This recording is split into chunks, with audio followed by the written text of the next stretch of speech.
بچه‌ها من یه نکته شما بگم. بچه‌ها سوال کردن که به چه طریق پروژه هامون رو تو این قسمت بنویسیم. شما تو سند چشم انداز بنویسید، بعد فرمت این که تو پروژه هاتون به چه شکل یوز کیس ها رو بیارید من طبق این چیزی که اینجا براتون آوردم بهتون میگم.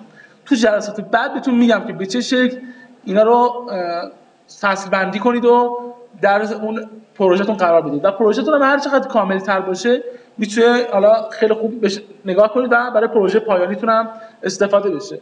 نکته بعد این پروژه رو نگهداری کنید و کاملا تمام اعضای گروه در جریان پروژه باشن، خصوصا از اینجا به بعد که ما کلاس ها رو استخراج می‌کنیم، چون تو نرم 2 ما بیشتر رو دیزاین کلاس ها وقت می‌ذاریم. اوکی؟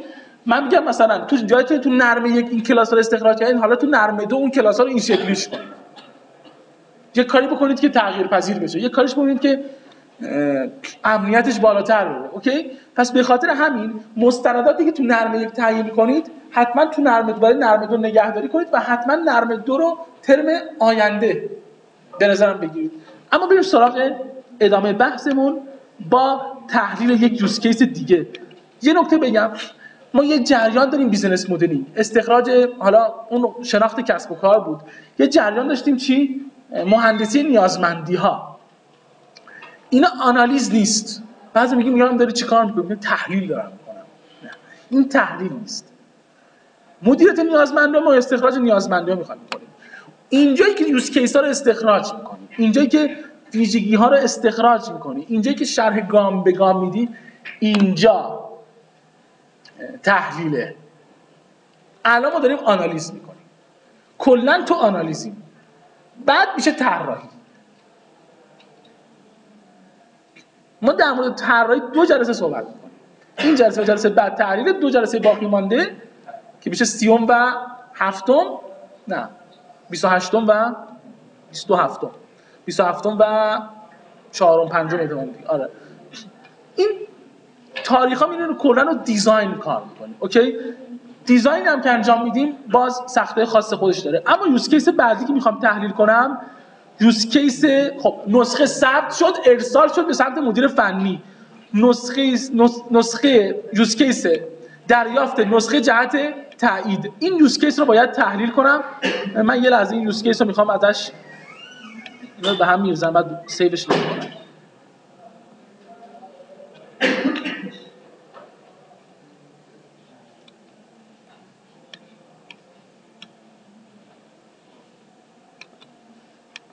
کنترل سی و از در این قسمت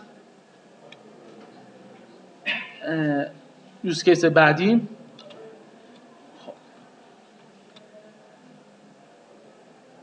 شرح گام به گام مورد کاربردی چی بود اسمش؟ بذار اینجا کپی کنم. دریافت نسخه ها جهت تایید مدیر فنی. جهت تایید مدیر فنی. 1. اولش جریان اصلی. چی بگم؟ 1. مورد کاربردی شروع می شود هرگاه فرم تایید نسخه توسط مدیر فنی باز شد یا نمایش داده شد. حواس اینجا باشه. چقدر قشنگ یه مهندس میتونه اینا رو بنویسه و چقدر قشنگ میتونه طبق یه فرایند مهندسی بیاد کلاساشو استخراج کنه و دیزاینی طراحی میکنه که چقدر قشنگه. 2. توجه کن اینجای الان لحظه‌ای که فرم نمایش داده شد لیست نسخه هایی که مدیر فنی باید تایید کنه در اون لیست نمایش داده میشه. در لحظه نمایش فرم سیستم لیست نسخه هایی که باید توسط مدیر فنی تایید شود در قسمت مربوطه نمایش میدهد. یعنی چی؟ یعنی من اومدم این فرم رو باز کردم، سیستم اومد چی کار کرد؟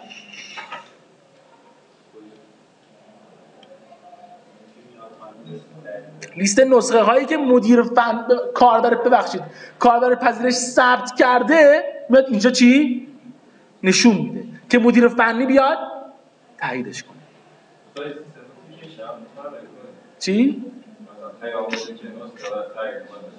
میتونیم همه کار میتونیم بکنیم. ما دیگه یه چیز آکادمیک داریم. به قول شما خیلی بچه‌ها مثل آقای فامیلی کشاورزی اینا خیلی خدا رو شکر کار کردن تو بیرون.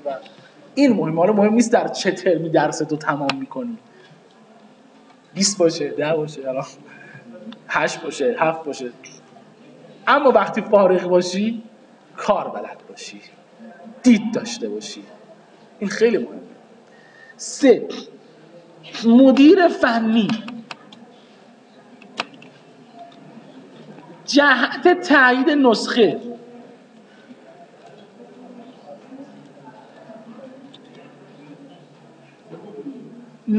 مورد نظر را از لیست انتخاب می‌کند. مدیر جهت تایید نسخه بر روی نسخه مورد نظر در لیست. حواس اینجا در لیست. حالا فرض می‌کنیم که 2 بار کلیک می‌کند و سیستم اطلاعات نسخه را در قالب یک فرم به وی نمایش می‌دهد. حالا این فرم میتونه تحت اندروید باشه، تحت وب باشه، تحت جاوا باشه، تحت سی شارپ باشه. اوکی؟ میتونه تحت هر چیزی باشه. یعنی چی؟ یعنی من میبینم این نسخه اومده، میخوام تایید کنم، 2 بار روش کلیک میکنم، این فرم باز میشه. در قالب یک فرم با نام تایید نسخه به وی نمایش میدهد. در لحظه نمایش فرم تایید نسخه اطلاعات نسخه که حالا منظورم کد نسخه، نام بیمار، نوع بیماری، به صورت رید آنلی، یعنی فقط میتونه بخونه، نمیتونه تغییرش بده. اطلاعات نسخه نمایش، اطلاعات نسخه همراه با داروهای آن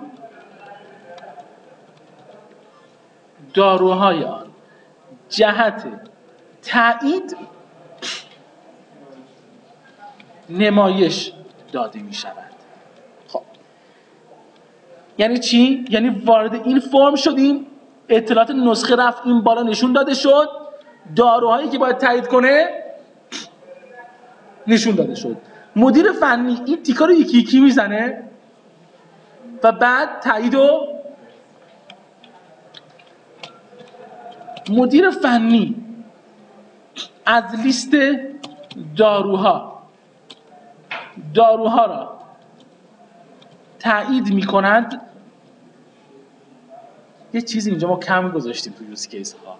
اگه تایید نکرد، ببین اینه. من به تو گفتم این یوز کیس های اولیه است. ممکنه یه یوز کیس کم بشه یا زیاد بشه. حواسمون به اینم باشه. چقدر وقتی آدم تحلیل میکنه چیزای قشنگی میبینه. خب مدیر فنی از لیست داروها رو تایید می‌کند و بر روی دکمه تایید و ارسال کلیک می‌کنند. سیستم اطلاعات نسخه را جهت تایید اطلاعات را ثبت می‌کند و پیغام عملیات با موفقیت انجام شد. شاید اون سیستم واقعا اون لحظه این پیغام را نده، میدهد چی؟ تایید میدهد و اون مسئول امور مالی میتواند چیکار کنه؟ مسئول امور مالی میتواند این نسخه ها را مشاهده کنند. یه لحظه خواهم صبر کنم، حواسم سیستم تا سرم پیغام موافقت میدهد و نسخه به سمت بله در همین حد. درست شد؟ خب حالا یه سوال دارم. حالا اومدیم و تایید نکرد. صبر کن. باید به کی برگرده؟ آها، پس کاربر پذیرش یک یوز کیس میخواد دریافت نسخه های گفتم ما ممکنه خیلی یوز کیس ها رو پیش بینی نکرده باشیم، پس اینجا کاربر پذیرش یک یوز کیس دیگه باید اضافه کنیم به سیستم با عنوان دریافت نسخه های تایید نشده. فهمی چی شد؟ یه فرم دیگه بعد من هفته بعد دیزاین کنم، اصلا خودم من حواسم به این نبود.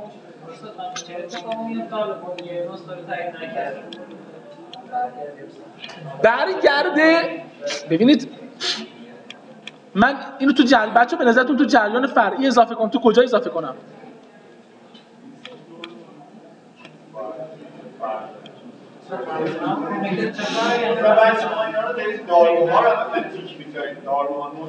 نه ممکنه بفهمه اون طرف که چه داروهایی تایید نشده چه داروهایی تایید شده.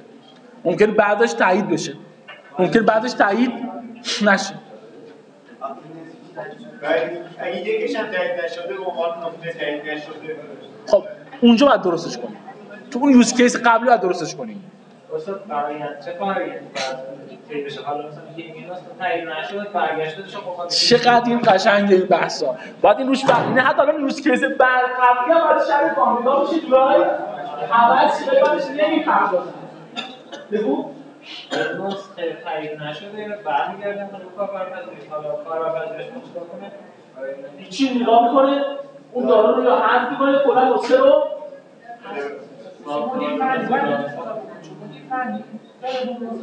تایید نکرد.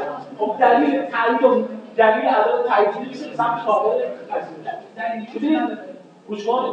اگه بحثش فرآیند داروخانه است، من یک نکته خط شما من فهم. اوکی شد الان؟ یعنی من نمیدونم آقا تو داروخانه رو مدیر فنی باید درست کنه یا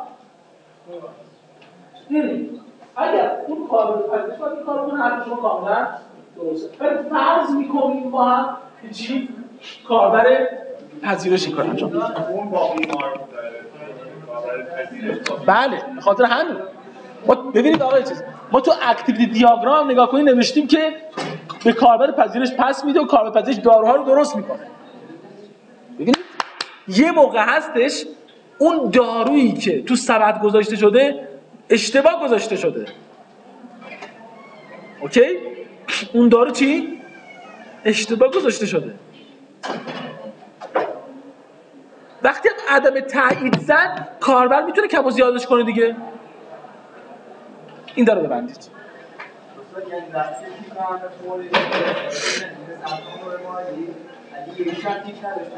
نه ارسال نمیشه سمت امور مالی. یه دونش هم تیک نداشت میشه عدم تایید. بله من تو جریان اصلی می‌نویسم اینو. اگر مدیر فنی دارو یا داروهایی را تایید نکرد بر روی دکمه عدم تایید کلیک می کند و نسخه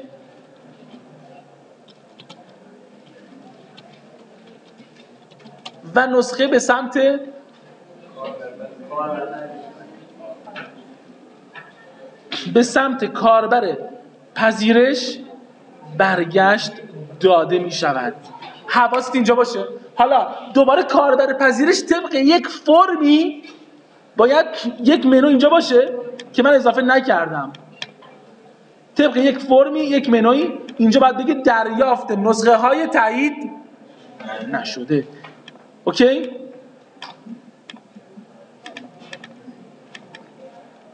طبق یک فرمی باید بگه دریافت نسخه های تایید نشده.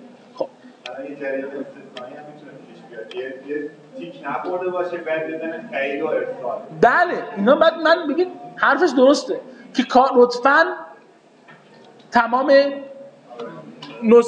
داروهای نسخه رو تعیینشون میده. حتی اینجا ببین توجه کن، اینجا حتی مثلا میتونه تایید و یه چیزی دیگه باشه عدم تایید، یک ستون دیگه هم باشه عدم تایید، دارایی که تایید میکنه دارایی که تایید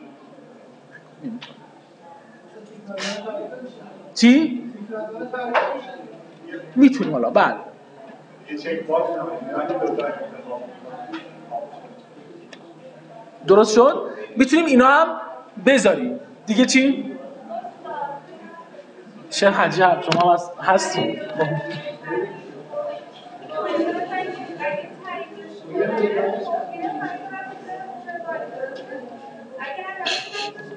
بله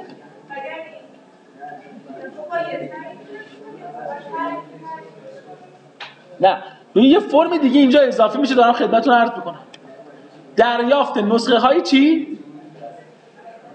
تایید نشده. ببینید دقت کنید من اومدم یک یوز کیس دیگه اینجا اضافه کردم، حواست اینجا باشه.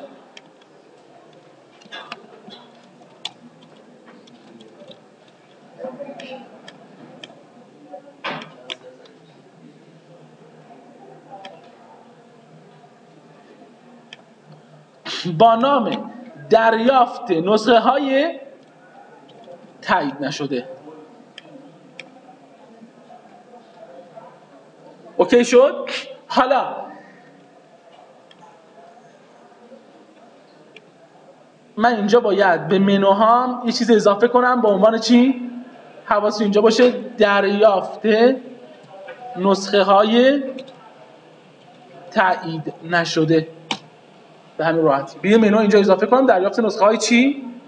تایید نشده. حالا فرمشو طراحی می‌کنم برای هفته بعد. خب حالا حواس اینجا باشه.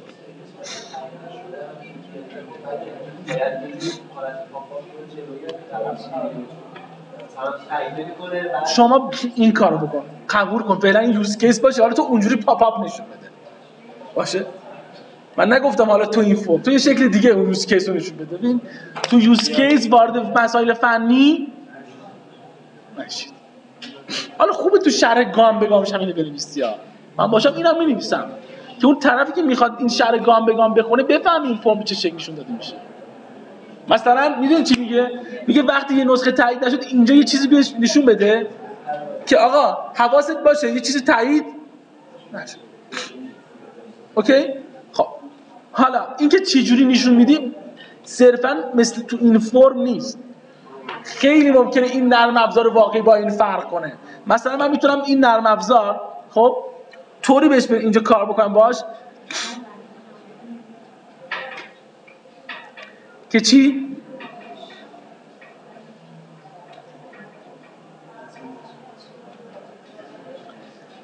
که مثلا خود صفحه اصلی از چند تا قسمت تشکیل شده باشه.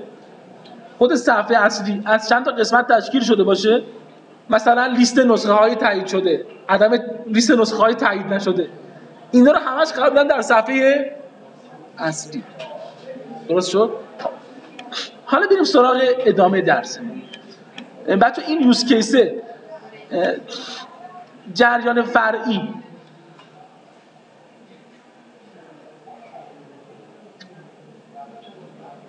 من آره این بندشیشو میتونستم تو جریان فرعی بذارم که اگه تایید نکرد هم جریان استثنایی داره هم میتونه جریان چی؟ فرعی که من اینا رو ازش میگذرم. جریان استثناییش مثلا این باشه که اگه کاربر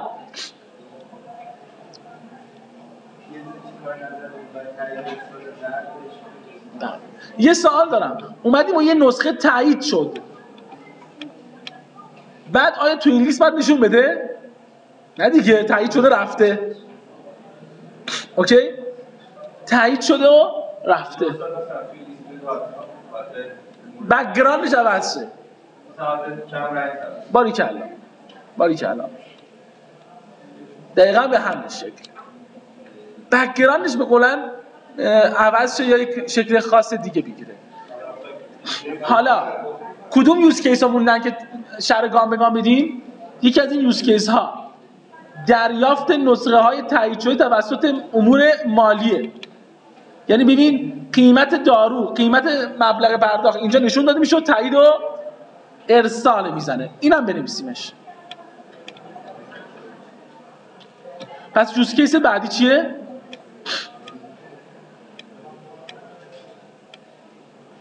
امور مالی، دریافت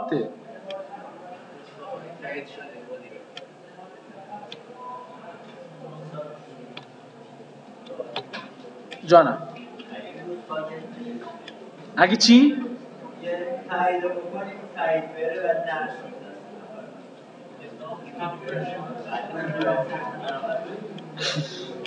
بحث‌های فنی نکنید، باید برسه. چه شکلی میرسه دی دست توه. یعنی چی نرسیده؟ کجا نرسیده؟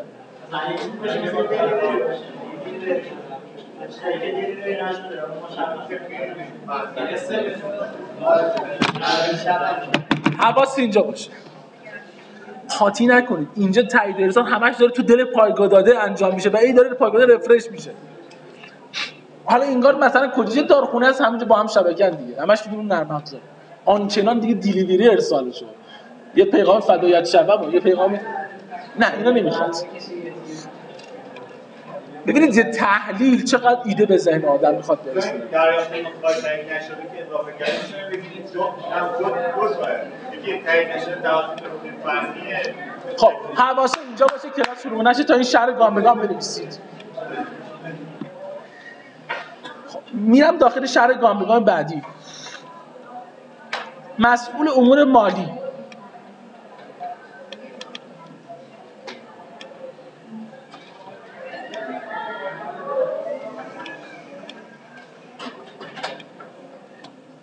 مورد کاربردی شروع می شود هرگاه فرم تایید نسخه توسط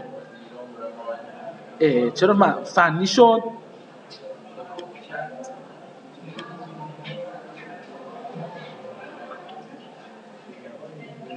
دریافت نسخه های تایید شده مدیر فنی. درسته دیگه؟ نسخه های تایید شده مدیر فنی، تایید نسخه های تایید شده مدیر فنی. بله مدیر مالی باز شد. دوباره در لحظه نمایش فرم مثل قبله سیستم لیستی که باید توسط مدیر مالی تایید شود به وی نمایش میدهد. سیستم محاسبه کنه قیمت رو نشون میده به مدیر مالی. صبر کن. نه ببین دقت کن. دقت کن. سیستم به چه کار میکنه؟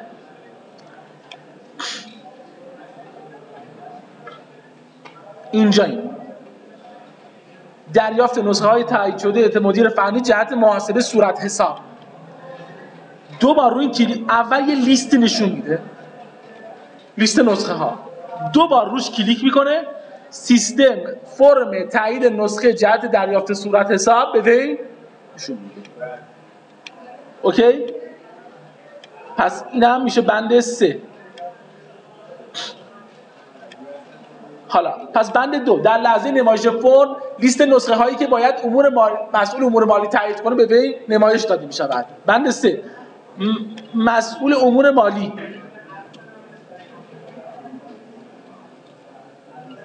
جهت تایید نسخه بر روی نسخه مورد نظر در لیست دو بار کلیک می‌کنند و سیستم اطلاعات نسخه را در قالب یک فرم با نام محاسبه صورت حساب نسخه به وی نمایش می‌دهد. این از بند 3.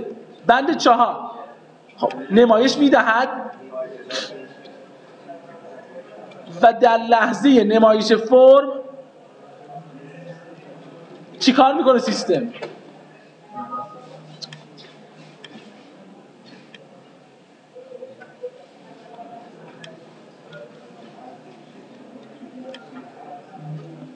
حالا تو بالا اومدیم تو یه بند جدا نوشتیم، اما بهتر تو همین بند باشه. در لحظه نمایش فرم چی؟ فرم تایید نسخه، محاسبه صورت حساب نسخه، اطلاعات نسخه همراه با داروهای آن جهت تایید نمایش داده می شود و همچنین سیستم هزینه نسخه را برای تک تک داروها محاسبه می کند و مبلغ کل آن را نیز تک تک داروها و مبلغ کل تک تک داروها محاسبه می کند و آنها را در قسمت‌های مربوطه نمایش می‌دهد. سیستم چی کار می‌کنه؟ نمایش میده. و نهایتاً چاپ رسید پرداخت. چرا 7 شد؟ بذار تمامش کنم 2 بنده دیگه مونده. هنوزم 11 و 10 دقیقه نیست. تو مرحله بعد مسئول امور مالی بعد از دریافت مبلغ، حالا این ربطی به سیستم نداره، مبلغ یه جورایی میتونه داشته باشه بعضی وقتا که مبلغ رو بکشه و سیستم هم تایید کنه. بله، مسئول امور مالی بعد از دریافت مبلغ چی کار میکنه؟ بر روی دکمه چاپ رسید پرداخت، چاپ رسید پرداخت و ارسال کلیک میکند و سیستم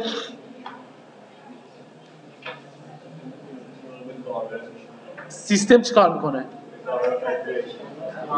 چی؟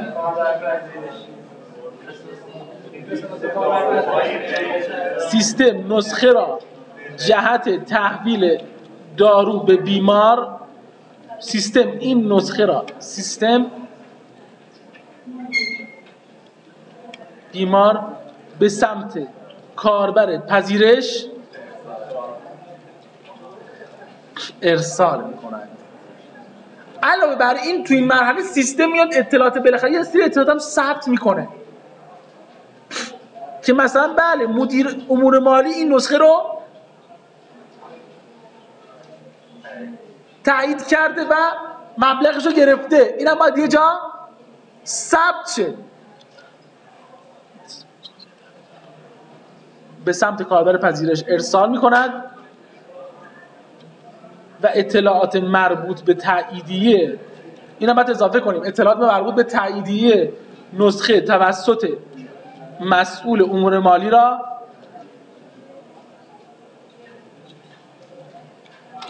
ثبت می‌کند. تو مرحله بعد یه یوز کیس دیگه مونده، دو تا یوز کیس. البته این یوز کیس اصلی فرعی هم میتونه داشته باشه. دیگه من یه بار فرعی و استثنایی توضیح دادم.